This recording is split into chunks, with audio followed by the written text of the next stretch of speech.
en una aldea perdida por un monte, un aldeano que a menudo acostumbraba a salir de la aldea y dar largos paseos, en un momento se percató de que en uno de los matorrales había como un pequeño cubículo, como un pequeño, con una forma un poco extraña. Tenía como unos apéndices, como unos... Él nunca había reparado en tal artefacto. Al principio no le dio mucha importancia, pero luego, llamado por su curiosidad, se fue acercando. En una de estas descubrió que el artefacto tenía una puerta y que se podía entrar. Cuando entró descubrió que era, bueno, pues que era un pequeño refugio que le podía servir para en sus salidas pernoctar, para pasar noches, y así lo empezó a usar. La verdad que no, no tenía goteras cuando llovía, no, le camuflaba un poco del viento y del frío, y parece que más o menos en los veranos le quitaba un poco el calor. En una de estas, estando en este artefacto cubículo, debió de golpear algo, o algo ocurrió que el artefacto con él dentro empezó a moverse. Descubrió algo así como lo que debía ser una pequeña palanca que al manejarla hacía que aquello se moviera y se moviera con fuerza. Al principio quedó un poco impactado, luego ya lo tomó como algo normal, a tal punto que lo empezó a usar. Como tenía aquel artefacto bastante fuerza, pues pensó en usarlo como medio de arar la tierra, y así lo hizo. Colocaba el arado, aquello lo movía y le ahorraba bastante trabajo. La cosa continuó y aquello pasó a formar parte de su día a día. Y en otro momento, estando también dentro de él, y cuando estaba poniéndolo a funcionar, descubrió que el artefacto tenía otra palanca que no solo hacía que se moviera, sino que también se movía hacia arriba, en vertical. Claro, al principio quedó también un poco maravillado, pero empezó a usarlo. Poco a poco fue siendo algo normal. Lo usaba para levantar cosas pesadas, las cosas que no podía por sí mismo levantar, para hacer ciertas construcciones. Le ayudó mucho en su día a día. Otra vez pasó a formar parte de su cotidianidad. Hasta que en otro momento, cuando estaba levantándolo y tal, apareció como otra palanca, que lo que permitía es que el artefacto no solo se levantara, sino que en el aire también se desplazara. Claro, el primer momento fue también de nuevo absolutamente alucinante para él, ¿no? No tenía no tenía pensado que aquello tuviera aquella capacidad de movimiento, y empezó a usarlo pues efectivamente para desplazarse. Pues montaba, y como se podía desplazar, pues las cosas que estaban lejos o que le costaba traer o llevar, pues empezó a usarlas. Pasó a formar parte de nuevo de su propia cotidianidad. Y un día pasó por allí alguien que debía de ser como un militar retirado, o un comandante o algo así. Y cuando lo vio, se acercó y dijo: «Hombre, ¿sabes manejarlo?». Y dijo él: pero es que ¿sabes lo que es esto?». Y dice: «Bueno, claro, eso es un avión».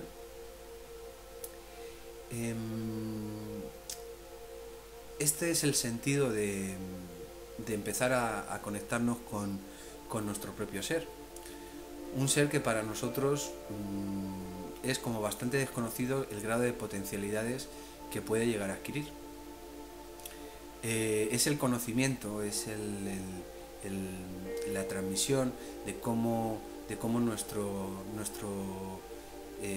ser interno y fundamental funciona, o cómo nos podemos conectar con él, lo que nos puede dar la pauta para que algo que tenemos como un trasto, un artefacto que está ahí, o que incluso incordia, o que incluso lo empecemos a poner en su verdadera magnitud, descubriendo el milagro que es y la potencialidad que tiene en nosotros mismos. La charla de hoy se llama Amor, Eros más allá del principio del deber.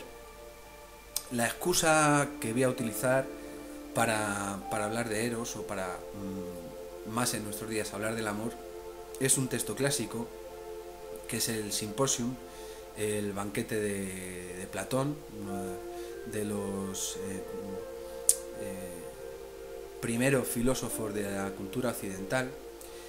Y vamos a tomar la filosofía aquí en este textito, que es muy cortito, pero que vamos a ver todo lo que da de sí para entendernos y para empezar a ver las palancas de ese ser que somos, y con un poquito de suerte empezar a cobijarnos en lo que somos, y con un poquito de suerte empezar a levantarlo un poco y levantarnos un poquito del suelo, descubriendo ciertas potencialidades que tenemos.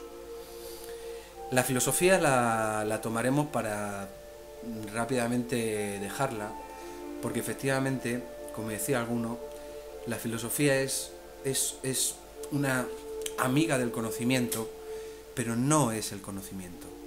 Como este cuentito nos relata, es un cuentito de un gurú indio que se llama Nityananda, que me acompaña últimamente.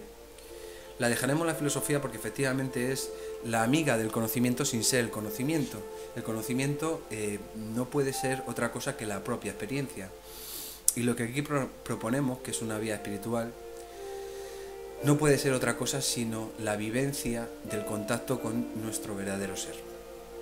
Por tanto, empezaremos con este texto como excusa, el Symposium de Platón, el banquete platónico, que es una charla de 4, 5, 6 amigos que cada uno se dedica a una cosa, pero como se acostumbraba a hacer entre esa clase de ciudadanos, digamos, se compartía el conocimiento, se juntaban para beber, escuchar música, en aquel momento solían tocarla los criados.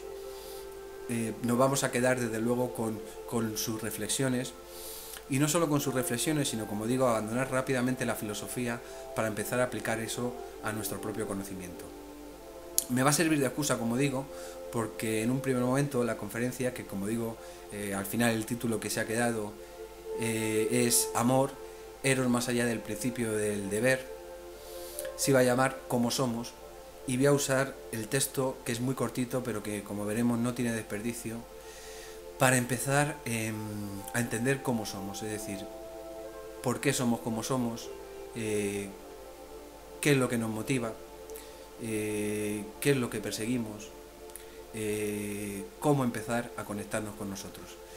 Ya digo que la idea es que se produzca un poco la alquimia de ese artefacto que somos nosotros, y que poco menos que nos han venido a decir que somos un amasijo de huesos y músculos y pulsiones y poco más, se convierta o empiece un poquito a atisbarse la maravilla que es a partir del conocimiento de nosotros mismos. Ya digo, la excusa es el Symposium, el texto platónico. Me encantaría que esto fuera un diálogo como hacía Platón. Espero que algún día sea así, cuando estas charlitas puedan ser presenciales y la cosa se convierta en un diálogo, porque se trata de que aprendamos en ese, como cuenta el cuentecito, en ese vuelo que vamos aprendiendo a hacer y a usarnos y a disfrutarnos sea de mutuo conocimiento y de mutuo contagio.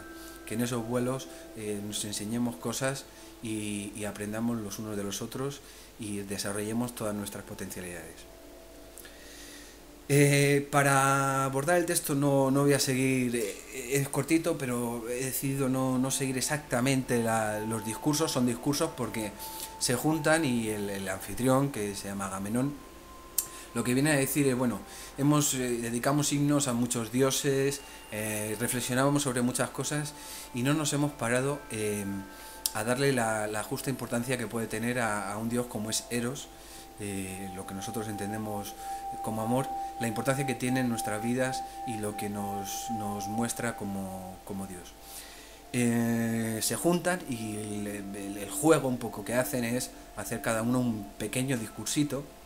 Iremos viendo algunos de ellos que nos servirá para hacer directamente la reflexión en nosotros, como digo, abandonar directamente la filosofía para acercarnos al conocimiento que nos puede traer acerca de nosotros mismos. El primero que habla es un tal Fedro. Lo único que rescato un poco del comienzo del banquete platónico es que directamente ya Platón, en boca de Fedro, nos empieza a soltar la idea absolutamente fundamental y muy potente de que lo que refleja y lo que representa Eros es cómo el amor y la felicidad van de la mano. Es decir, el discurso de Fedro, que es muy cortito, la idea fundamental con la que empieza Platón es que hay muchísima cercanía y proximidad entre algo así, lo que sea el amor o Eros, y el propio bienestar y la propia felicidad. Vamos a empezar con el texto o el discursito de Aristófanes, porque este pequeño textito nos da mucha luz y es muy revelador de cómo entendemos hoy el amor. Vamos a desmitificar algunas cosas, vamos a reflexionar sobre algunas cosas y vamos a abrir una vía fundamental, pero fundamental, de crecimiento en el encuentro con nosotros mismos. El discurso de Aristófanes se puede reducir o se puede titular como el discurso del símbolo. Él lo que viene a decir es, bueno, lo que trata es de describir o de hacer una explicación de por qué sentimos lo que sentimos con respecto al amor, de por qué somos como somos. Es muy importante este discursito porque básicamente describe literalmente, pero literalmente en un parrafito, lo que hoy en día se entiende como amor, que ahora a continuación pasaremos a ver, y veremos la estrechez con la que nos hemos quedado de la cantidad de sabiduría que puede haber, porque Platón, aunque es uno de los primeros filósofos, está directamente conectado con los presocráticos y todavía nos puede rezumar a la verdadera sabiduría, que no es el hablar o el reflexionar sobre el conocimiento, sino serlo. Bueno, pues el primer textito es el de Aristófanes, es como digo el de símbolo. Lo que viene a decir Aristófanes es que en un origen los seres humanos, lo que éramos, éramos tres tipos de seres, seres femeninos, masculinos y hermafroditas o andróginos, que en esos comienzos teníamos dos rostros y cuatro piernas y cuatro brazos, y que andábamos así como rodando, en lugar de andar así éramos como circulares, y que en un momento determinado quisimos como llegar al cielo y retamos a los dioses.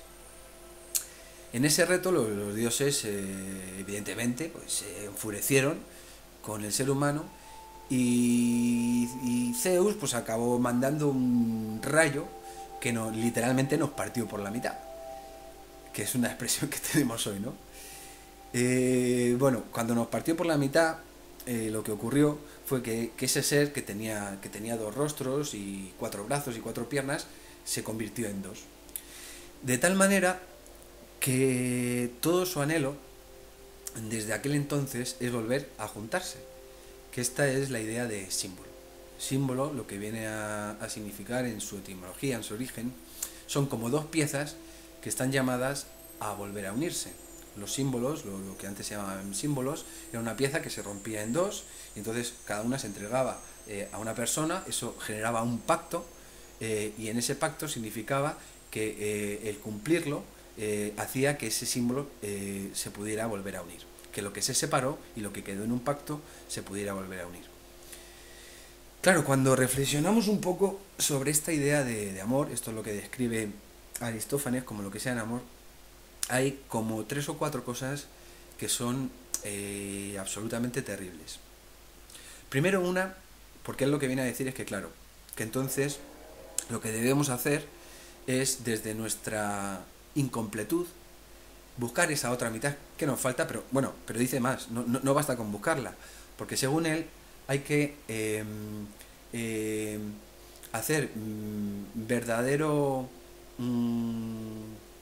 como si dijésemos, plegaria a los dioses para que nos ayuden a encontrar esa otra mitad que nos falta, y con su bendición, si nos dan su bendición, la encontraremos y volveremos a estar como están los seres que se aman, los amados, como soldados, que es como él dice que están los amantes, soldados, y podremos recuperar nuestra perdida plenitud.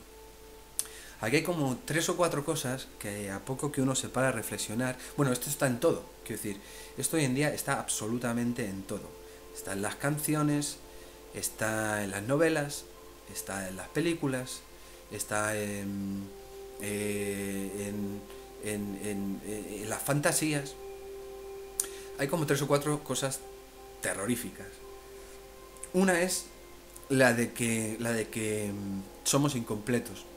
Pero además la idea muy cristiana, o católica mejor dicho, porque el cristianismo sería otra cosa, de que por un castigo divino somos incompletos. Es decir, es la idea de que por una osadía se nos castigó y entonces desde entonces estamos incompletos. Es la parábola de la expulsión del paraíso. Cosa que es totalmente falsa, porque evidentemente somos seres absolutamente completos en nosotros mismos. No en un inicio, como se explicó en la primera charla, pero sí que a través del conocimiento podemos recordar y retomar la completud que somos. Otra idea terrible es la de que, primero, que fuimos castigados, segundo, que somos incompletud, y otra idea es que la única manera de recuperar nuestra felicidad es con una otra persona que sea como nuestra media naranja, nuestra otra parte del símbolo, que se completa exactamente con lo que somos. Claro, esto lo que genera es la más absoluta de las frustraciones. Porque claro, si soy incompleto, segundo, tengo que rogar y hacer plegarias para que los dioses sean benevolentes y encuentre esa otra mitad, y segundo, esa otra mitad tiene que ser exactamente lo que me complete, cosa que de ninguna de las maneras existe, pues desde luego la frustración es tremenda y desde luego vamos apañados. Pero bueno, esto es exactamente lo que está en las canciones. Sin ti no soy nada, eres la mitad que me faltaba, contigo entiendo todo, y de ahí a es una experiencia religiosa, pues nada, un paso. Yo creo que aparte la idea de nuevo, un Dios exterior, que es el que me concede en todo caso la posibilidad de volver a ser completo. Todo esto es lo que tenemos que empezar a cuestionarnos, si el amor es eso. Eso lo que nos lleva es a buscarlo fuera, a hacer la plegaria a un Dios externo de que nos conceda encontrar eso, y segundo, que lo que aparezca tenga que ser simétrico y absolutamente acoplable, sin fisuras, a lo que somos. Esto es con lo que nos hemos quedado, tristemente, porque como veremos, el texto platónico es una maravilla en otros discursos que realmente nos abren la puerta a lo que pueda ser el amor. Y hablamos del amor porque, como hablamos en la primera charlita, donde hay amor no hay temor, y donde hay temor no hay amor. Donde hay temor no hay amor. Por lo tanto, en esto que digo de que con un poquito de suerte empezaremos a manejar ese artefacto que somos, que es nuestro verdadero ser, que no es un artefacto, sino que es lo que somos, para empezar a elevarnos un poquito y para empezar a salir de esta plegaria constante que tenemos que estar haciendo día a día de conseguir en el afuera la completud y lo que somos. Hay un discurso, el siguiente discurso, elijo el siguiente porque también dice alguna cosa un poquito fastidiada, pero ya por lo menos da, lo que yo entiendo, da un siguiente paso. Es el discurso de Pausanias, que lo que viene a decir, complica un poquito la cosa, lo que viene a decir es, bueno, vamos a ver, Eros nace de caos, de caos nacen Eros y Gea, ¿no? Que fijaros también qué cosa más bonita, que en el mismo momento o en la primera generación en que nace Gea, que es la tierra, lo que están haciendo a la vez es el amor, según la mitología griega. Bueno, el discurso de Pausanias lo que viene a decir es, bueno, si hay dos Afroditas, que efectivamente es así, Afroditas Pandemos y Afroditas Urania, lo que significa es que hay dos tipos de Eros y dos tipos de amores. Uno es el Eros Pandemos, que es el Eros que se junta con Afrodita Pandemos, que es el Eros vulgar, es el amor vulgar, en el que lo que se buscan son los cuerpos, la satisfacción de las pulsiones inmediatas, en que da igual si la edad que tenga, o la personalidad, o el alma, como diría él, o la personalidad que diríamos hoy, da igual, lo que se busca es la satisfacción. Dice, bueno, esto es un amor vulgar. Dice, luego está el otro Eros, el Urania, que es aquel en el que lo que se da entre el amante y el amado es un encuentro entre los valores, las personalidades, las almas de cada uno, y en el que hay un mutuo cuidado, en el que sí que se puede durar, no es como el Pandemos que es aquí te pillo, aquí te mato, y eso no puede durar mucho, porque además como está muy basado en el cuerpo, en cuanto el cuerpo cambia o lo que sea, pues aquello se viene abajo y se pasa a otra persona y no se tiene en cuenta la parte más espiritual. En el Eros Urania lo que hay es un cuidado mutuo, lo que hay es un enamoramiento que puede durar mucho tiempo, incluso él dice toda la vida. Y bueno, esto es interesante porque también esto es algo que nos genera bastante conflicto. Es decir, no admitir que efectivamente en nosotros están esas dos formas de amor o de pasión. Uno es el amor pasional, este es el eros freudiano, el eros pulsional, es este eros pandemos, ¿no? Este amor del cuerpo, de la descarga, casi de la genitalidad, de la más absoluta, el más absoluto físico. Y luego estaría este otro en el que hay un mutuo cuidado, en el que importa mucho cómo sea la persona. Como digo, el primero es el pulsional, el que Freud trajo a nosotros y dijo, oiga, que esto existe y que esto también somos, y efectivamente somos eso también. A menudo tenemos un conflicto porque ambos héroes no coincidan en la misma persona. Y esto es algo que empieza a hablarnos de nosotros. Empieza a hablarnos desde la reflexión y desde la sabiduría de cosas que realmente somos. Es decir, el amor pasional y el amor compañero, que sería el otro, bueno, pues a veces pueden estar unidos y a veces no.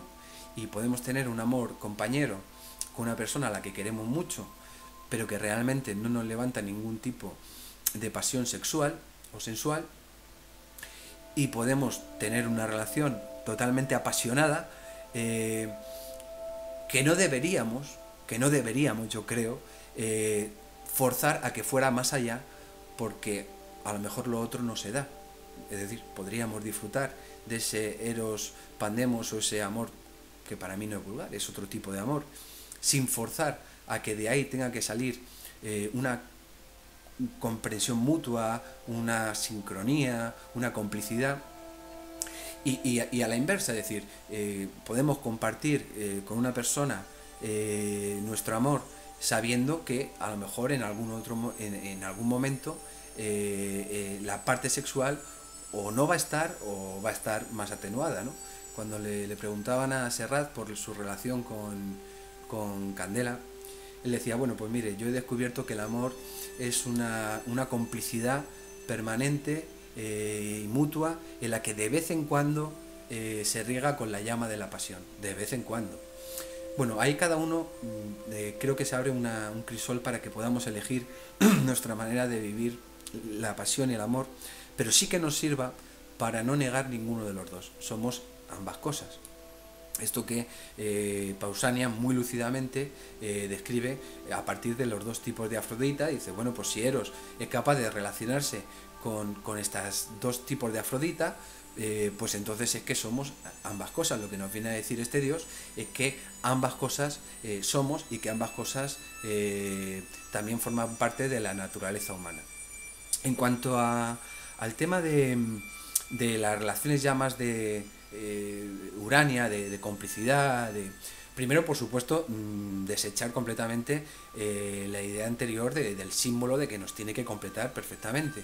Esto es una brutalidad. En el momento que queramos compartir nuestra vida con alguien, lo primero es asumir que desde luego no va a ser simétrica. Pero hablando un poquito más de algo que también se quedó un poco pendiente en la charla anterior, del apego, lo que nos está hablando Pausanias con el amor Urania es un amor en el que hay apego, es decir, en el que tanto una persona como la otra se regulan, se escuchan, se ayudan. Esto es hoy por ti, mañana por mí. Claro, lo que hay que entender en el apego que se da, y esto no se dijo en la primera charla, pero está muy bien que lo traigamos aquí a colación, en este amor de pareja, que no solo en lo físico, sino que en lo que hay algo así como una convivencia, o hay algo así como un encuentro más permanente, más profundo o más elevado.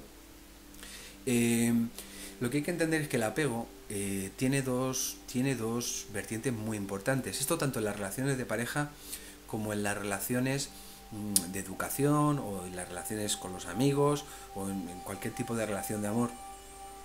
Hay que entender que el apego tiene dos vertientes. Una es la de la seguridad, es decir, lo que nos proporciona una relación de apego es que nos sentimos seguros en el sentido de que sabemos que con esa persona vamos a compartir, que va a estar ahí, que en los momentos difíciles nos vamos a poder apoyar.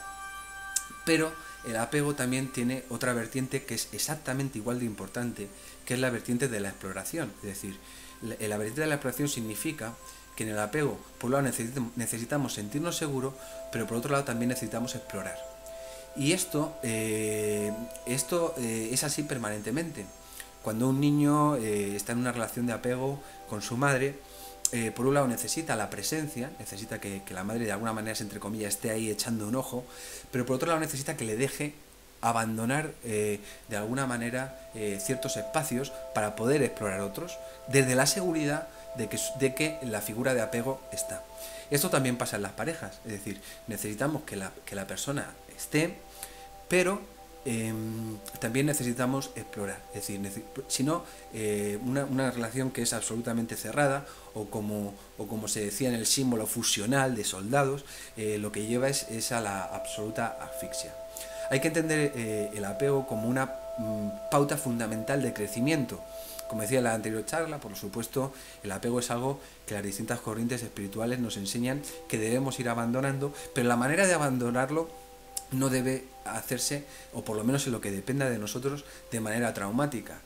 Desde otras corrientes terapéuticas, la programación neurolingüística, o incluso en estas ahora que son tan modernas y están tan de moda, ¿no? Todo el mundo la gente de dinero hace coaching, tengo mi coaching.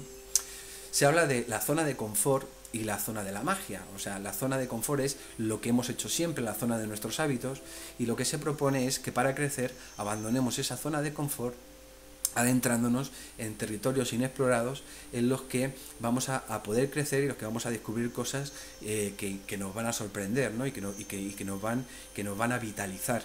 Esa sería con lo que ellos llaman la zona de la magia. Bueno, tiene todo que ver con esto que desde el psicoanálisis se llama apego.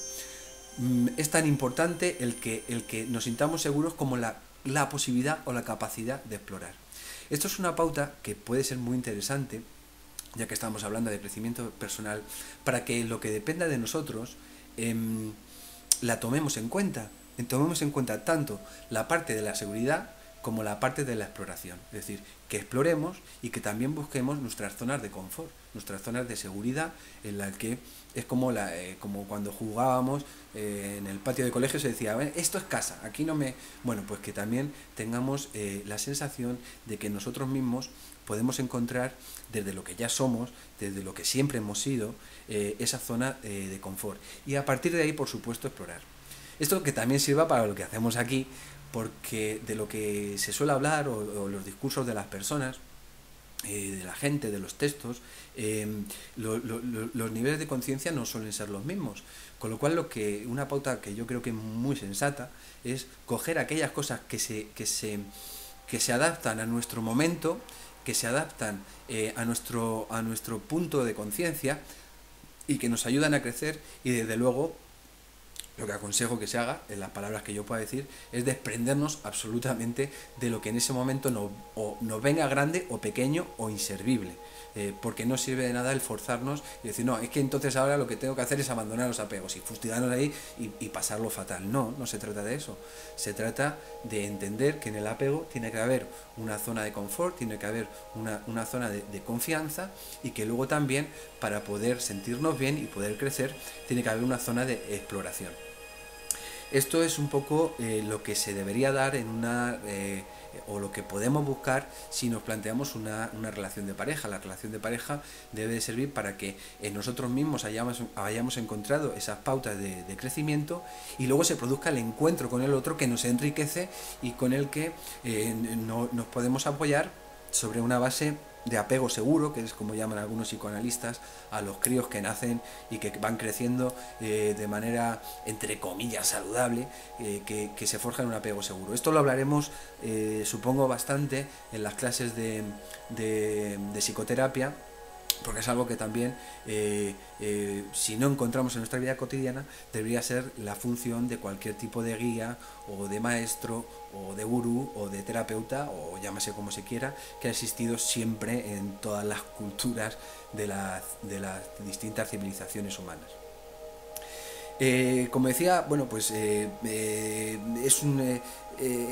este textito de Pausanias nos abre un poquito a entendernos desde un amor más físico, más pulsional, que es en el que se queda la teoría psicoanalítica, a otro en el que interviene el apego, y que de alguna manera nos ayuda a tener también una vía de crecimiento. Yo no comparto con Pausanias el que uno esté por encima de otro. Son etapas, son situaciones vivenciales, y lo que sí que se trata es de no vivir ninguno de los dos con ningún tipo de culpa. No hay nada malo en disfrutar de una sexualidad que sea estupenda, y que eso no nos sigue para decir, no, bueno, es que entonces debería haber lo otro. Bueno, lo hay o no lo hay, y que cada uno vaya encontrando su pauta de relación. El siguiente textito, que a mí me resulta muy bonito, es cuando ya, para mí, en el banquete, en el simposium platónico, se empieza realmente a dar la verdadera dimensión de lo que el amor sea, ¿no? El que habla es Erisímaco, es un médico. Él lo que viene a decir es, bueno, estáis hablando del amor entre personas, abramos un poco más a lo que el dios Eros nos muestra. Él habla ya del amor a las cosas, no solo a las personas, sino a las cosas. Él, como médico, es muy bonito como él describe su manera de hacer en medicina.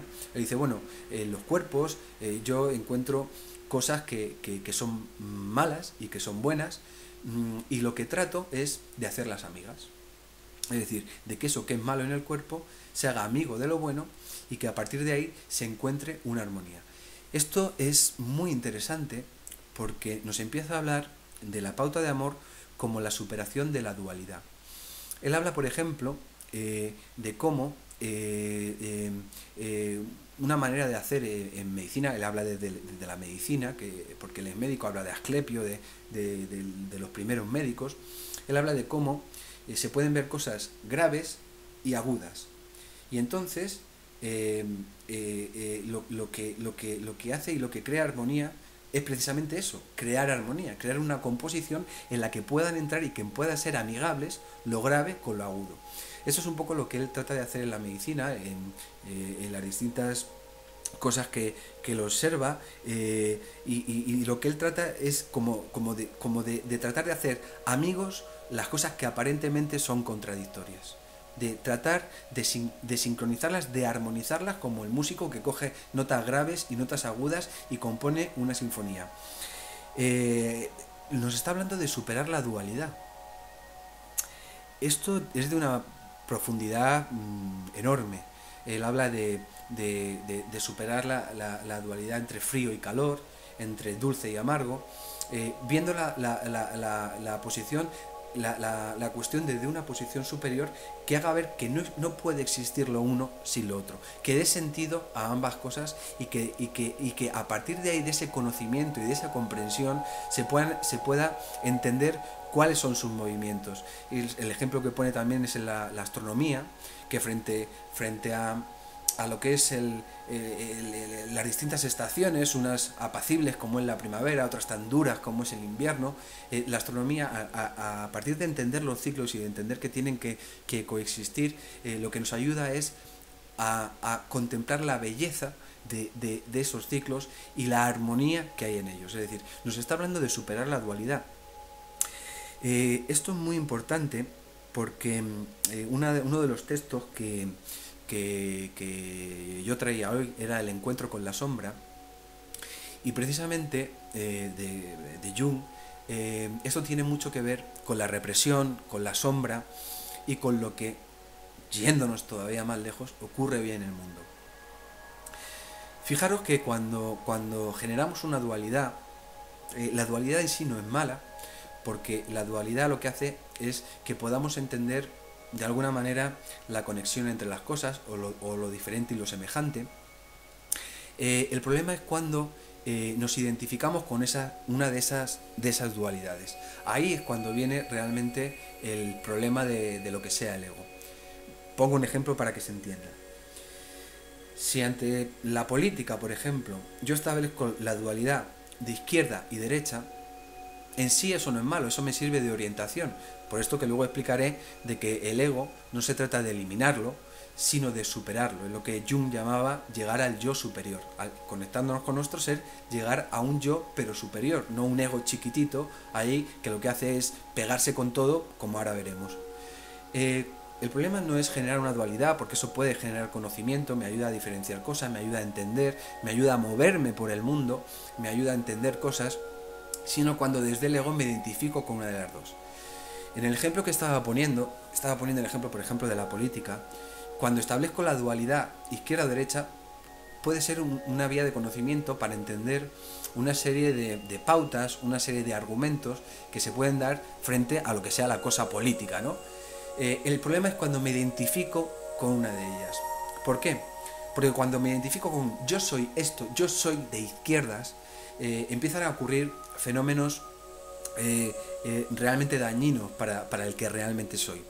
Al identificarme solo con una de las dos partes, lo que ocurre es que la otra la voy a absolutamente a demonizar y a rechazar, a tal punto que no me la voy a consentir ni en mí mismo, la voy a reprimir en términos freudianos y voy a generar mi propia sombra en términos junguianos, de tal manera que lo que voy a hacer es combatirla. Como yo soy de izquierdas y no soy de derechas, si me viene Pepito y me dice, mira, me han comentado, diré, no, a mí no me hables de ese que es de derechas. Lo que empiezo a hacer es, en mi mundo, en la vida, empezar a apartar partes de realidad. Aparte de que todo lo que sea derecha lo meto en mi inconsciente, y empiezo a no reconocer que yo en algún momento puedo estar de acuerdo con algo que alguien diga, aunque sea de derechas, pero sistemáticamente ya estoy en conflicto. Es decir, ya voy a luchar primero en mí y luego lo voy a proyectar fuera, luchando contra ello fuera. Es decir, como soy de izquierda, como soy esto, todo lo que no sea esto debe ser destruido, debe ser combatido en el afuera. Lo que está ocurriendo ahí es que no me lo consiento en mí, y que esa sombra a partir de esa identificación solo con una parte de la realidad, lo que va a generar en mí va a ser que, aunque pretenda prescindir de ello, a nivel inconsciente, me está haciendo, primero, luchar conmigo, porque en algún momento puedo tener alguna idea de derechas, perfectamente, porque las cosas evidentemente no son blancas y negras, aunque exista el blanco y exista el negro, si acepto que existen ambos y que ninguno debe ser eliminado, entonces puedo tener acceso a toda la gama de colores. En cuanto elimino uno de los dos, me quedo solo con una parte del espectro. Claro, esa lucha que no reconozco en mí porque ha pasado a ser inconsciente, ¿no? Esto es como cuando de pequeños, por ejemplo, nos reprimen la sexualidad. Entonces, claro, lo que ocurre es que no la reconocemos en nosotros. Y lo que ha venido pasando, todavía esta generación ya, yo creo que nos estamos despegando un poco de eso, afortunadamente. Pero lo que se hacía es, al no reconocer la sexualidad en uno, véase con todo el respeto, ciertos curas o ciertas personas que además de profesar una religión trataban de expandirla, al no reconocerla en ellos mismos, la combatían fuera, es decir, combatir la sexualidad como algo demoníaco. ¿Pero por qué? Porque la he apartado de mí y la he echado a mi lado de la sombra. Pongo este ejemplo porque es algo que es absolutamente evidente, a tal punto que muchos de ellos lo que se daba era un efecto perverso, que era el efecto de la pederastia. Es decir, eso que habían echado a la sombra, en algún momento se empezaba a convertir en lo que guiaba todo su sistema motivacional y todo su sistema pulsional.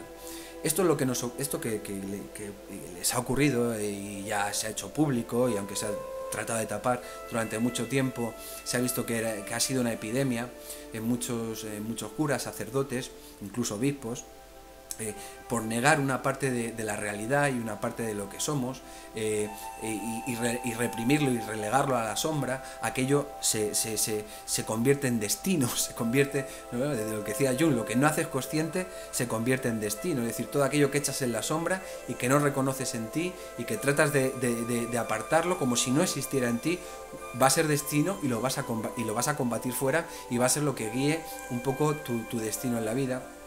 Bueno, pues este mecanismo ocurre sistemáticamente con todas las dualidades. No es que no existan las dualidades o que las dualidades, el blanco y el negro, derecha e izquierda, hombre, mujer,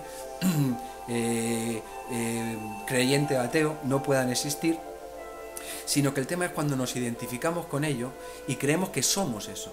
Evidentemente no somos eso. Eso puede ser una parte de lo que somos, pero lo que realmente somos es otra cosa. Esto es como el que cree que él es su coche, ¿no? El coche que le sirve para moverse, para conocer sitios, que esta es la dualidad, ¿no? Cuando toma que el coche es él, bueno, no sé si habéis visto a estas personas que se compran un coche como alter ego prácticamente, o sea, como si fueran ellos, ¿no? Lo limpian ahí, lo cuidan, y están todo el día pendiente de que no pase alguien y le haga un arañazo porque se lían a tortas, poco menos, o le da un toquecito y sale el tío que más toca el coche, que no sé qué. Claro, el problema es que nos identificamos brutalmente, y ahí es donde viene el ego, porque el ego en sí no es nada malo. Es decir, el ego son nuestros valores, es nuestra identidad, es lo que somos, es las cosas en las que creemos. Pero claro, cuando nos identificamos a ese punto, entonces lo que generamos es violencia permanente y lucha permanente. Y claro, cuando estamos en lucha permanente, no podemos crecer, es inevitable. Nos quedamos fijados a un ego chiquitito, a un ego que es esto y nada más que esto, y a combatir toda la realidad o todo lo que realmente somos en nuestro ser interior. Esto que ocurre a nivel interno es sistemáticamente lo que está ocurriendo, ahora ya me voy un poquito más lejos, a nivel global, a nivel de la humanidad. Fijaros que en lo que más recursos mueve en el mundo, monetarios y humanos, es primero la guerra, es decir, el armamento es el primer negocio mundial, y segundo, el sexo. Dos cosas que sistemáticamente hemos apartado o que creemos que no somos. Bueno, pues es exactamente lo que es la humanidad. Claro, esto es muy importante para esas pautas, empezar a trabajárnoslas en nosotros, porque ahora, ¿esto cómo se hace, no? Claro, pues me dice, vale, ¿cómo empieza a confrontarme con la sombra? Pues de entrada, no generando represión en nada de lo que nos venga. Es decir, reconociendo nuestras partes agresivas, reconociendo que uno en un momento determinado cogería a un banquero y le pegaría 3 tiros. Ahora, una cosa es lo que sintamos y otra cosa es lo que hagamos. Porque claro, uno puede tener esa sensación, ¿no? de demonizar a los banqueros, como estoy hablando de mi caso, o lo que ha sido así durante mucho tiempo, y decir, bueno, si arrasáramos con los banqueros, entonces se acababa el problema en el mundo. Bueno, evidentemente esto no es así, porque si acabáramos con eso, lo que estamos haciendo es que lo hacemos más fuerte. Es decir, con eso con lo que acabamos no hay manera, porque se hace más fuerte. Es reconocer esa pauta en nosotros y luego aprender a soltarla. Esto es muy importante porque entre la represión, que sería una pauta, y otra que sería la actuación, que sería lo que Freud un poco viene a proponer y también otros psicoanalistas, está el ser capaces de no reprimir sino soltar. Es decir, con este sentimiento que tengo, que sé que lo tengo y soy consciente, lo hago consciente, no lo reprimo, no digo, no, yo no soy racista. No, vamos a ver. Tú cuando te sientas al lado de una persona de otra raza, ¿cómo te sientes? Bueno, pues según cómo te sientas, tienes que aceptar esos sentimientos, ahora, esas sensaciones. Ahora, otra cosa es lo que hagas con ello. Y para poder llegar al yo superior, para superar esa dualidad, lo que sí que tenemos la enorme capacidad es de poder desprendernos de ello. Es decir, me siento así, siento este odio, no lo reprimo, lo hago consciente, y otra cosa es que me aferre a él y deje que este odio me lleve hasta sus últimas consecuencias a poner bombas, a ser un integrista y a hacer la guerra santa. No, tengo esas sensaciones, evidentemente, no, en mi ejemplo, no me caen bien los banqueros, pero evidentemente lo que llego a la conclusión es que el odio hacia los banqueros realmente me impide construir otra cosa, que es a lo que uno humildemente trata de dedicarse. Esa es la forma sana de empezar a crecer y a creer en la superación realmente de nuestra propia sombra. Es decir, en meternos en ese baúl oscuro de los trastos, ¿no? de lo que de ninguna manera queremos ver, y empezar a hacerlo consciente. Ya digo que esto es una labor de introspección que se puede hacer a nivel personal, o que se puede hacer evidentemente en cualquier tipo de análisis o de vía espiritual o de terapia o de lo que sea. Yo siempre invito a eso porque creo que en Occidente es un reducto de crecimiento, ¿no? Lo que no se da, uno puede tener algo así como un buen sacerdote, pero siempre va a haber ahí una doctrina detrás que realmente nos impida ir asumiendo la plenitud y la dimensión de lo que somos. Bueno, pues esta es un poco la manera en la que podemos ir, de alguna manera, desprendiéndonos de nuestro ego. Otra cosa que quería comentar, a veces desde ciertas tradiciones espirituales se habla de abandonar el ego. Como he explicado antes, el ego en sí no es malo, es decir, el ego es conocimiento, son mis creencias, son mis valores, son mis identificaciones, son mis gustos. Claro, hay un libro de Lane que se llama El Yo Dividido, en el que él viene a explicar cómo cuando tenemos un ego débil sufrimos. Yo creo que la clave de todo debe ser el sufrimiento, es decir, lo que en todo caso lo que nos debe importar es abandonar de una vez el sufrimiento. Él habla del ego débil y el ego fuerte. El ego débil es de estas personas que no son capaces de compartir lo que piensan, lo que sienten, que dudan de sí mismas. Bueno, esto realmente es a lo que puede llevar cuando se nos habla de que dejemos el ego. No se trata de dejarlo, se trata de superarlo. Como en alguna parábola sufí, o no sé si es sufí, se habla, o zen, se habla del junco. El junco tiene su estructura. Es decir, el junco es una planta que tiene su estructura, que tiene su color, que tiene su vida. Lo que hace es que es flexible, es decir, ante una tormenta no se rompe, es decir, si fuera un ego, ante un ataque o ante algo que no coincida con lo que uno es o cree que es, no se parte, no combate contra ese aire, sino que lo que hace es que se dobla. Entonces, de donde venga el aire es capaz de doblarse. No abandona su ser, no abandona su ser, no hay manera de abandonarlo porque el ser es lo que somos, pero digamos que no prescinde de su ego, de junco, sigue siendo un junco, lo único que tiene la capacidad de poder balancearse. Esto me recuerda a un chiste que dice: joder, Manolo, macho, ¿cómo lo haces, tío? Que siempre se te ve alegre. Dice: yo, pues mira, pues no discutiendo con la gente. Dice: ah, Manolo, coño, no será por eso. Dice: ah, bueno, pues no será por eso. Bueno, es exactamente eso, ¿no? Efectivamente, Manolo sabe perfectamente lo que piensa de las cosas. Otra cosa es que no sea flexible frente a las opiniones de los demás o las cosas que sean contradictorias. Bueno, no ve la necesidad de discutirlas. No deja de ser Manolo y evidentemente, seguramente que tenga sus ideas para compartirlas, pero no, prefiere no discutir con la gente.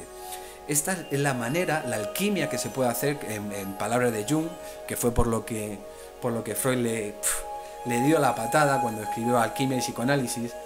Jung lo que trataba era de hacer esta alquimia a nivel psíquico, es decir, de ir transformando, como nos propone el médico Erisímaco, los opuestos, digamos, en una cosa de orden mayor. Lo que él llamó no abandonar el ego, sino descubrir el yo superior. Es decir, cuando vamos superando esas dualidades, Jung, dentro del psicoanálisis, es el autor más cercano a la espiritualidad, porque él sí la vivenció en primera persona y fue haciendo ahí una serie de descubrimientos que evidentemente le hicieron que Freud le diera la patada en lo que en un primer momento parecía que iba a ser el heredero de Freud.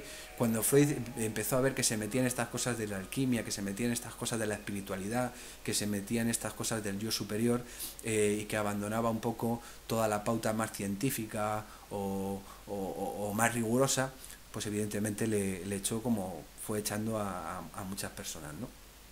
Pero esta es la alquimia de la que habla Jung y de la medicina que nos habla Erisímaco. Erisímaco dice algo muy bonito, dice: el eros cura. El eros cura. Es decir, el amor cura. Cuando eso que aparto, cuando eso contra lo que combato lo acepto en mí, veo su sentido y a partir de ahí puedo crear una visión superior, esto cura. Es decir, cuando alguien se encuentra mal, muy probablemente la pregunta que podría abrir un poco el camino sería: ¿contra qué estás combatiendo? ¿Contra qué estás en lucha permanente?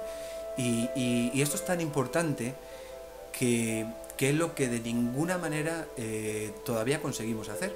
Hacemos muchísimas cosas menos el encuentro con nuestra propia sombra. Es decir, combatimos, pagamos a ONGs para que acaben con el hambre. Nos apuntamos a organizaciones ecologistas. Ahora, ¿nosotros qué hacemos con nosotros mismos? Es decir, combatimos de alguna manera, combatir no es la palabra, aceptamos un poco lo que somos. Porque esa guerra en la que estamos con nosotros mismos es la que se proyecta luego fuera, es la que hace que los recursos de la humanidad estén yendo sistemáticamente a las armas, cuando realmente los avances son de tal magnitud que la Tierra, es que realmente la Tierra es un vergel. Esto es la realidad. Lo que pasa es que los recursos que tenemos no los usamos para crecer. Desde el amor, como decía Erisímaco, desde el hacer amigos los opuestos, sino que sistemáticamente generamos más y más y más conflicto y más opuestos. Bueno, esto lo digo, como decía antes, para que si en algún momento resuena, uno lo pueda tomar como pauta, pero es toda una vía de crecimiento, ¿no? Pero es esta alquimia de la que hablaba Jung, que Erisímaco nos deja caer, y esta es donde empieza a tener la verdadera dimensión este texto de Platón, porque esto sí que tiene mucho más que ver con ser amigo del conocimiento, y no ser solo ese conocimiento que es la dualidad, que es saber que existe el blanco y el negro, sino de trascenderlo para poder ver toda la gama de colores, entendiendo que efectivamente los dos primarios pueden ser esos, pero que sin identificarse ególatramente con uno de ellos, es decir, sin decir, no, yo soy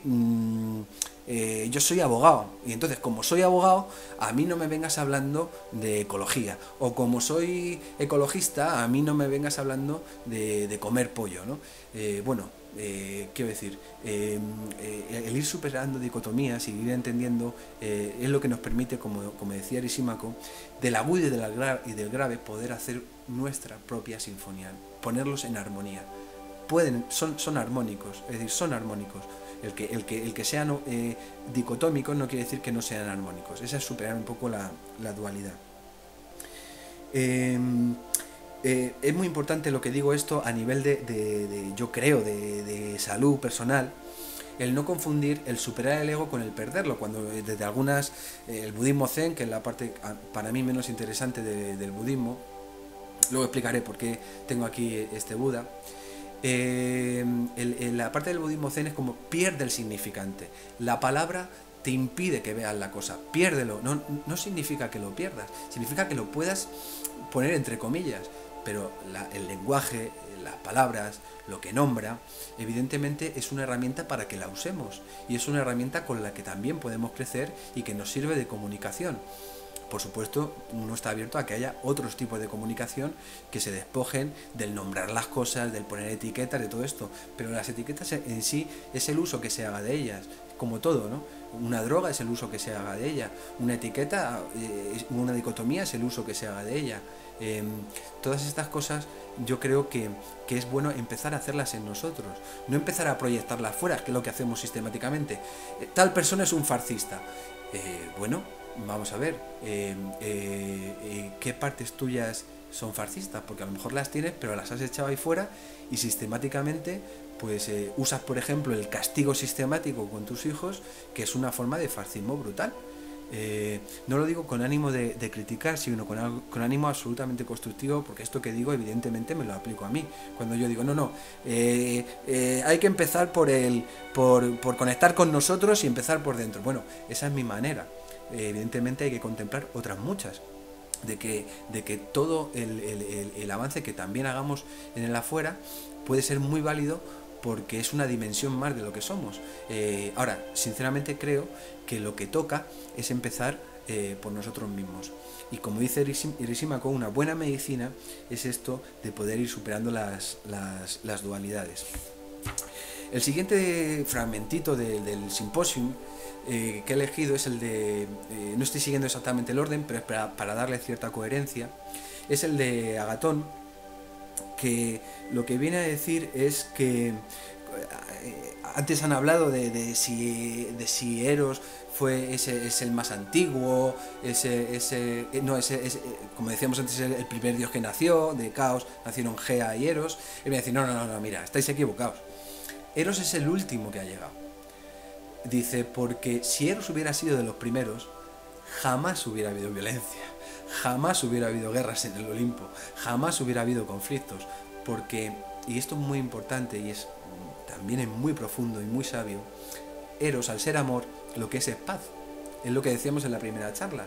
Donde hay amor, no hay temor y no hay odio, con lo cual no puede haber conflicto. Dice, entonces el último en llegar ha sido este es el que ha llegado, y el que no, y precisamente del último del que estamos hablando, que es Agamenón, dice, bueno, hemos hecho himnos a todos los dioses, y a Eros, que es el amor, no hemos hecho ningún himno, no hemos reflexionado sobre él.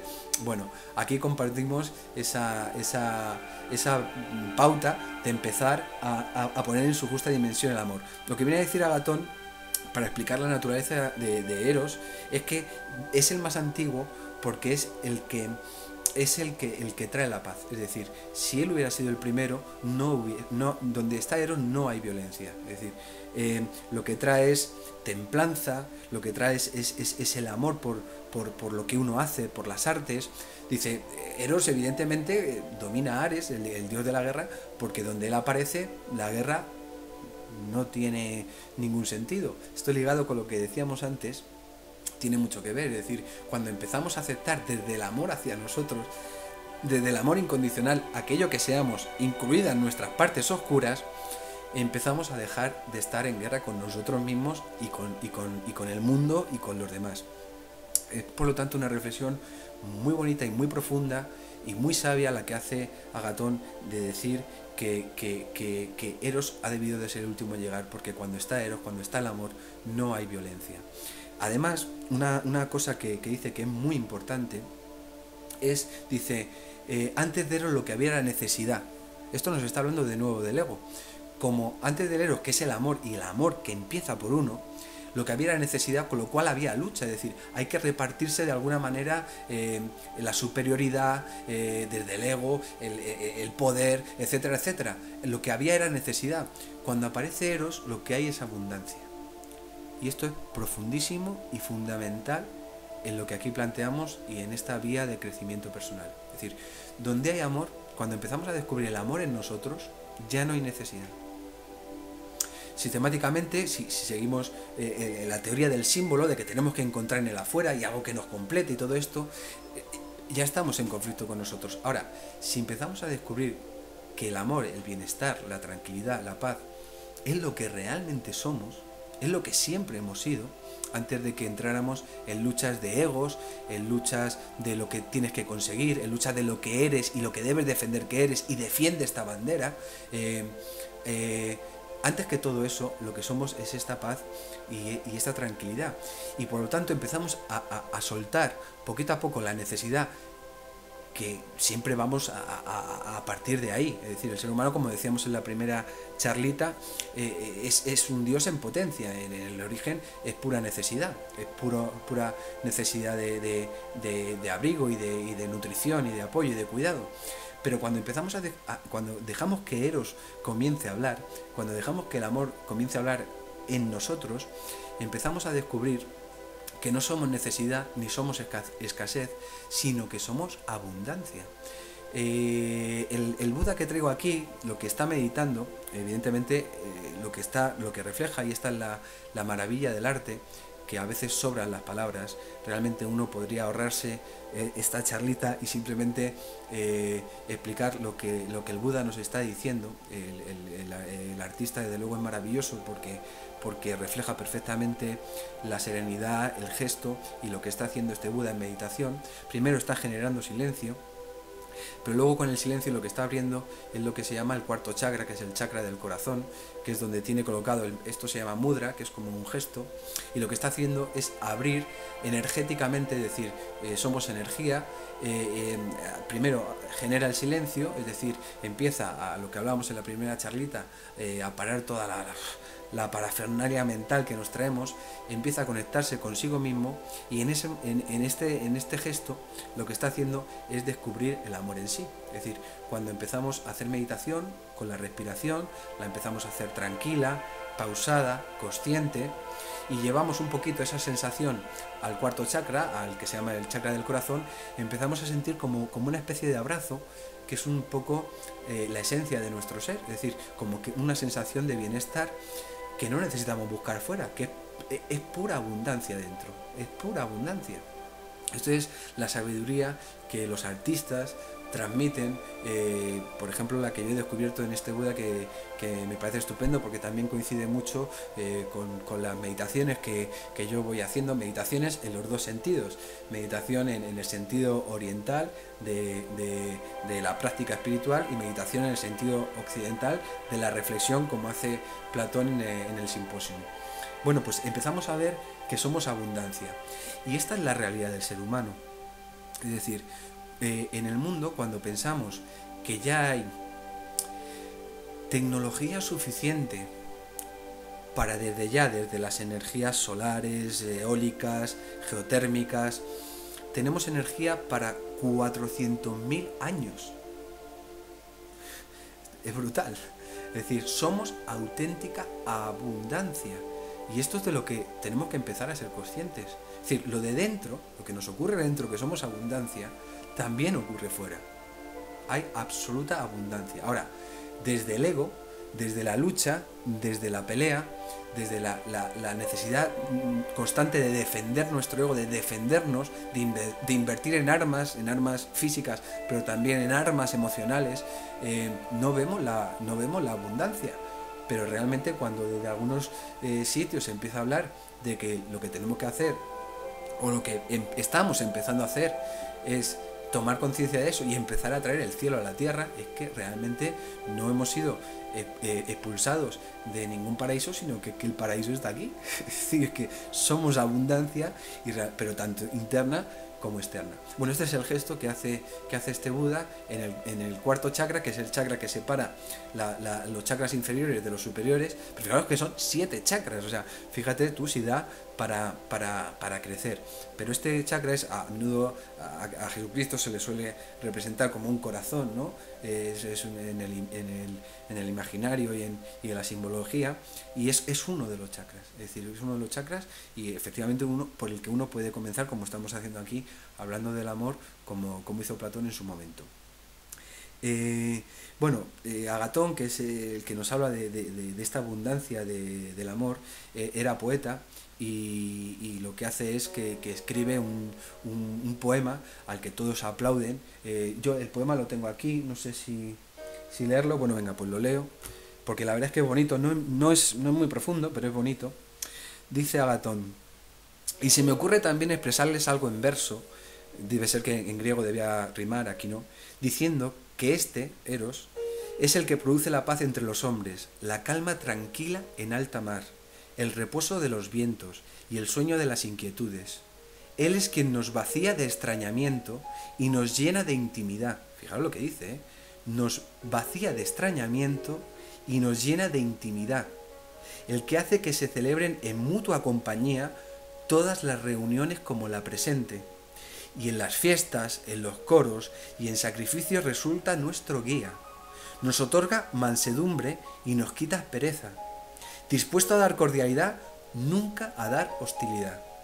Es propicio y amable, contemplado por los sabios, admirado por los dioses, codiciado por los que no lo poseen, digna adquisición de los que lo poseen mucho, padre de la molicie, de la delicadeza, de la voluptuosidad, de las gracias, del deseo y de la nostalgia, cuidadoso de los buenos, despreocupado de los malos.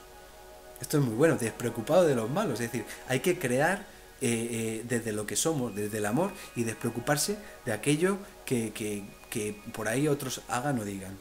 En la fatiga, en el miedo, en la nostalgia, en la palabra, es el mejor defensor, camarada y salvador, gloria de todos, dioses y hombres, el más hermoso y mejor guía al que debe seguir en su cortejo todo hombre, cantando bellamente su honor y participando en la oda que Eros entona y con la que encanta la mente de todos los dioses y todos los hombres.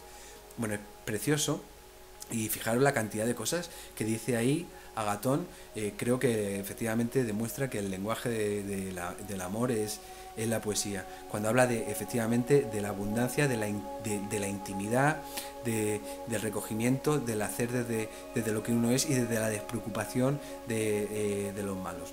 Es realmente profundo y muy hermoso. Fijaros de toda la amplitud que da el Eros platónico, con la parte que nos hemos quedado, que fue la que dije al principio del símbolo, de aquello de la media naranja, etcétera, etcétera. El último en hablar es Sócrates. Lo pasaré un poco, la verdad es que es el que menos dice, porque en su línea viene a decir que, bueno, todos aplauden este poema maravilloso, que yo creo que se podría detener ahí el simposio, pero bueno, Sócrates, como le piden que hable, él dice: mira, yo en su línea, yo solo sé que no sé nada, y además, escuchándoos a vosotros, me doy más cuenta de lo poco que sé. Pero bueno, él habla sobre todo a partir de una conversación que tuvo con una pitonisa, Diotima. En aquella época, en la Grecia de Atenas, era muy frecuente la consulta de los oráculos, las pitonisas, los adivinadores, todo esto. Diotima, un poco lo que viene a decir de Eros es que es como una especie de demon que luego ha derivado de la palabra demonio, que no tiene nada que ver con la demonización, iba a decir, que se ha dicho, con la maldad que se le atribuye.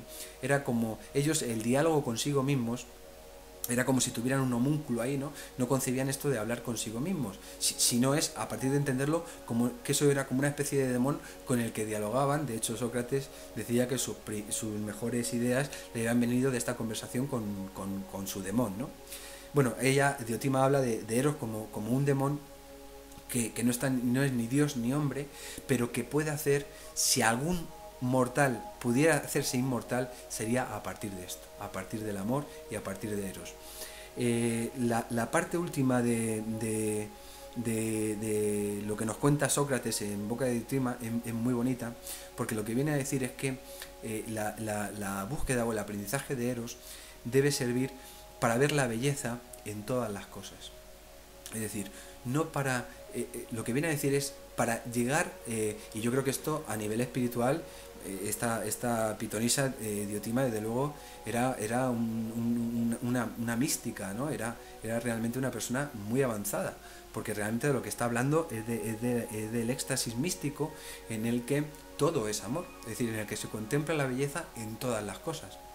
Bueno, los que todavía no hemos llegado a ese punto, desde luego vemos la magnitud de lo que las palabras de Diotima que trae Sócrates tienen para cerrar el discurso, ¿no? Bueno, luego parece que Platón quiso cerrar con Alcibíades, que es un personaje que aparece por allí ebrio, borracho, porque hay en las charlitas, en los discursitos, habían decidido no beber para darle porque decían que si bebían, que luego, en fin, que aquello se despendolaba y que no, que esa vez tocaba un poco reflexionar, ¿no? Entonces aparece Alcibíades, que no había estado allí, que de repente aparece y aparece ebrio. Alcibíades es un personaje que estaba absolutamente obnubilado con los discursos de Sócrates, le admiraba, le amaba. En algún momento quiso tener algo con él y Sócrates, de alguna manera, a nivel físico o a nivel de relación, lo rechazó, y entonces guarda una cierta relación de amor-odio. La interpretación que se puede hacer de que Platón cierre los discursos con Alcibíades es un poco el decir, bueno, cuando algo admires, como le pasa a Alcibíades con Sócrates, no trates de poseerlo. Es decir, tú ya eres eso que amas, tú eres eso que quieres ser. No hace falta el poseerlo, no hace falta el sentirse rechazado, sino que eso amas, eso eres. Eso es un poco la interpretación que yo quiero entender para poder, lo que nos invita Platón es a adentrarnos en el texto, cerrándolo así, de tal manera que lo podamos hacer nuestro sin combatirlo. Es decir, bueno, coge lo que, como en algún momento yo también he dicho aquí, coge lo que te sirva y lo que no te sirva, despreocúpate. No quieras poseerlo, sino simplemente déjate contagiar y descúbrelo en ti mismo. Bueno, esto ha sido un poco la excusa del texto. Fijaros que lo que da de sí en un texto tan pequeñito como es el Simposium, el banquete platónico, para hablar de la dimensión del amor, es decir, para hablar de la dimensión y de lo que el Eros pueda significar, y lo reducidito que se nos ha quedado desde nuestro ego, lo que tiene que ser el amor, ¿no? Y cuando nos dicen, pues imaginaos, ¿no? El amor a la patria, ¿no? El amor, claro, nos van o yo qué sé, o el amor a una disciplina, o el amor, lo reducidito que nos vamos quedando, y cómo efectivamente esto lo podemos directamente aplicar a nosotros como una vía de crecimiento personal y espiritual. Para mí es espiritual en tanto en cuanto nos ayuda a ir llegando a ese yo superior, a ese ser que siempre somos, a ese ser inmanente que siempre somos, y a esa abundancia que realmente siempre hemos sido. Solo quería acabar, como el título lleva aquello de más allá del principio del deber. Quería hacer dos comentarios. Uno, más allá del principio del deber, porque cuando empezamos a seguir al amor, cuando empezamos a hacer las cosas desde lo que empieza a ser un plan de vida o empieza a ser una realidad, el empezar a hacer lo que nos apasiona, lo que realmente nos mueve, realmente el deber empieza a quedar como un poquito tambaleado. Porque, por ejemplo, la frase esta de que primero la obligación y luego la devoción, lo que hace es alejarnos absolutamente de nuestro ser.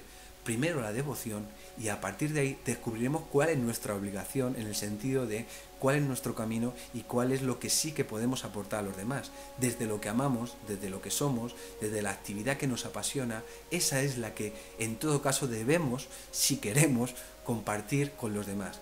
Porque el entusiasmo significa que estamos conectados a la divinidad que somos. El entusiasmo es la divinidad en ti. Es decir, que ese debería ser el más allá del principio del deber, debería ser el principio del encuentro con uno mismo. y a partir de ahí crearnos, en todo caso, el deber de eso, hacerlo crecer, de crearlo, de recrearlo, de divertirnos y de compartirlo. Con el título ese, evidentemente también hay un paralelismo con el texto de Freud de Más allá del principio del placer, porque fijaros, el eros que habla Freud es esta parte del eros que decía Pausanias, del eros pandemos, pulsional. Esa es la parte con la que se queda Freud. Entonces, claro, cuando intenta entender lo que es la energía libidinal, lo que es el eros, en ese texto se pierde. O sea, dice, bueno, yo tal vez de para otra charla el hablar de lo que se habla en el más allá del principio del placer y en lo que sea el sufrimiento, pero ya vamos entendiendo lo que es el sufrimiento como apartamiento de lo que realmente somos. Es decir, no es otra cosa. Cuando somos lo que somos, no hay sufrimiento, porque somos amor, porque somos alegría. Entonces, evidentemente, toda esta dimensión, Freud se perdió, decía, bueno, a ver si va a ser como Jung, que él pone solo una pulsión y yo pongo aquí varias y me estoy haciendo un lío, ¿no? Bueno, Jung, evidentemente, ya fue entendiendo lo que es la energía libidinal, la energía erótica, no solo en la parte sexual, sino en lo que luego, luego no, lo de muchísimo antes en las tradiciones espirituales se ha llamado como por ejemplo el kundalini, ¿no? Que es la energía un poco que nos recorre y que debido a los conflictos no dejamos que en nuestro interior nos riegue, ¿no? Que nos conectemos a ella. Es lo que permiten ciertas pautas como la que traigo de la meditación y del empezar a abrir, y que esa energía que es el kundalini, os recomiendo encarecidamente un documental que se llama Mundos Internos, Mundos Externos, que explica maravillosamente, pero maravillosamente, lo que sea la iluminación, lo que sea esta energía que Freud no sabía, o Schopenhauer hablaban de la voluntad, aquello que nos inunda, cómo acercarnos a esa energía y a esa abundancia que realmente somos. El documental se llama Mundos Internos, Mundos Externos, lo publicaré, ya lo he publicado en algún momento, pero lo podéis buscar. Para mí ha sido muy esclarecedor de ir juntando cosas y teorías que aparentemente están desconectadas y que están muy conectadas, y que sirva para conectarnos con la sabiduría que de siempre llevamos, porque con esta energía, con el kundalini, con el amor, es con la que venimos, realmente con la que venimos. Lo que pasa es que sistemáticamente desde el ego, que es la enfermedad de la sociedad occidental y que es un virus que se está extendiendo por todo el mundo, ya llega a China, a la India, es tremendo, pero bueno, seguro que tiene su razón de ser y seguramente sea en un movimiento en el que hay que agotar cuando algo se está extinguiendo, es el fenómeno del proceso oponente en el que se agudiza más en sus últimos pataleos, ¿no? Yo lo entiendo por ahí, porque desde luego el mundo que estamos descubriendo es otra cosa, y nos reconecta con lo que la vida en la Tierra siempre ha sido y con lo que el ser humano siempre ha sido. Bueno, os recomiendo mucho ese documental, lo publicaré, Mundos Internos, Mundos Externos, para empezar a entender que nosotros somos la creación del nuevo mundo y que está a nuestro alcance, es decir, que es lo que somos, que el camino, decía una parábola, que el camino más largo es llegar a tu propia espalda. Bueno, no es un camino tan largo, pero desde luego es un camino largo si se empieza en el afuera, porque fíjate, pues tienes que irte al infinito, pero el llegar a la propia espalda, si uno empieza por el frontal, la verdad es que no es un recorrido muy largo, pero bueno, es un camino que cada uno estamos recorriendo. Bueno, lo voy a dejar aquí. Las charlitas pararán un tiempito para que podamos reposar, para que yo también me plantee si me surge alguna otra cosa de la que tenga necesidad de compartir. Lo siguiente que publicaré ya son las primeras clases de psicoterapia, que empezaremos por los primeros textos de Freud.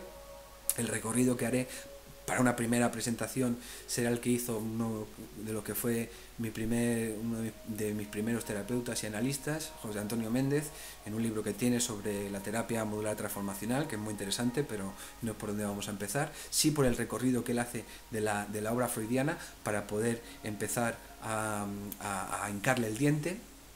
Y empezaremos con los textos de Freud, explicados así un poquito como por partes, ¿no? Como decía César, divide y vencerá, los dividiremos un poquito para tener un panorama y luego nos llevaremos el tiempo que queramos en irlos desgranando, a la vez que metemos pautas prácticas de la escucha, tanto desde la escucha psicoanalítica como en otras corrientes que han utilizado la escucha como medio terapéutico. Veremos cómo para aquellas personas, ya digo, que quieran dedicarse a ser terapeuta. Bueno, he estado muy a gusto, un abrazo muy fuerte y para cualquier cosa está el mail de el libro de la plenitud @gmail.com. Lo digo ya no solo para si queréis compartir algo conmigo, como si queréis que humildemente podamos charlar de algo que os resulte interesante, de las cosas que han salido, pues me lo podéis mandar, oye, y esto, podríamos hablar un poquito de esto. Yo lo recojo encantadísimo y lo profundizamos un poquito o lo desarrollamos. Si no, pues bueno, la siguiente charlita será un poco por donde yo entienda que se puede seguir en este compartir esta vía que he decidido abrir con el libro de la plenitud.